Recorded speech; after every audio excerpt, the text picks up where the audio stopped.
kusanyiko. Mungu anasema anakaa ndani yangu mimi. Na mahali popote nilipo yeye anakuwepo pale. Kwa nini tukakae sehemu moja wakati anaweza kuzungumza na mimi nikiwa nyumbani? Okay, ili tupate jibu lako twende Mathayo 18:20. Anasema kwa kuwa wanapokusanyika pamoja. Wanapokusanyika pamoja. Wewe una Mungu, una Yesu uko ndani yako, na mimi ni naye, na huyu anaye. Lakini sasa anasema tunapokusanyika pamoja. Wawili au watatu. Anasema na mimi nakuwa hapo katikati yenu. Wow. Kwa hamna utetezi kwamba mtu asali nyumbani. Yeye amesema tukusanyike. Nikusanyeni. Nikusanyeni. Na hapa akasema tukikusanyika wawili watatu. Anakuepo pale pale. Wow.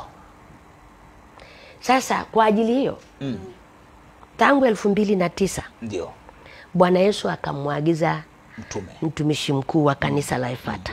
Mtume na Nabii Josephat Elias Mwingira. Mtume mkuu wa kanisa la Efata ulimwenguni.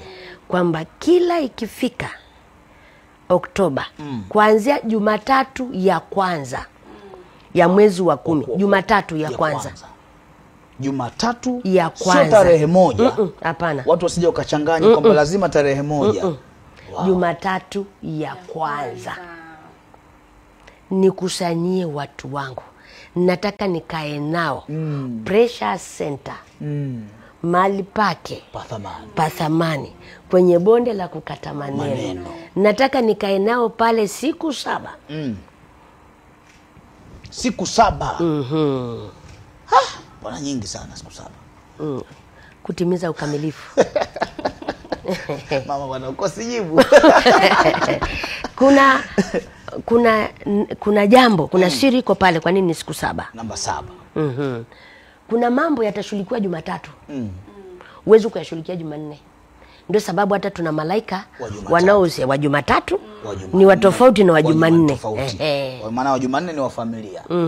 Alafu wa Jumatano wa umiliki. Alafu kuna wa chakula. Kuna wale wa hukumu na kuna wanashughulikia mauti. Haleluya. Kila mmoja. Kwa hiyo Jumatatu ina kazi zake.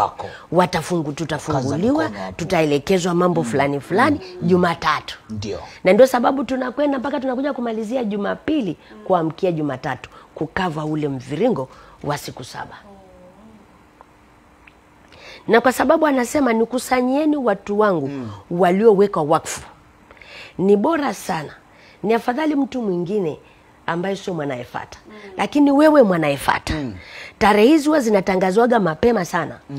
Tena wakati mwingine tukiwa kwenye kusanyiko. Tukiwa kule.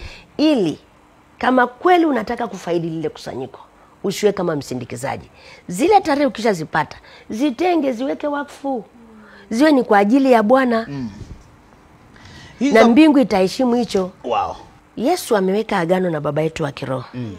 Sisi ni watoto wake kiroho.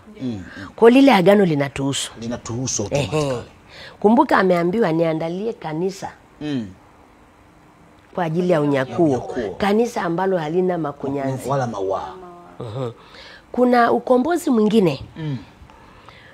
Unahitaji kutengwa. Kwa sababu unashughulikiwa Jumatatu, ukaondoka ukarudi nyumbani. Huku nyumbani ukorudi, mimi wanasemaga ukarudi duniani. Pale Precious ni patakatifu pale. Sawa? Kwa tukiwa pale kama ukombozi umeenda ukafika mahali fulani. Ukienda siku inayofuata pale ulipoishia utaendelea. Tofauti na yule mtu anayekwenda na kurudi. Kwa sababu unaporudi unakutana na mambo mengi huko njiani. Sawa.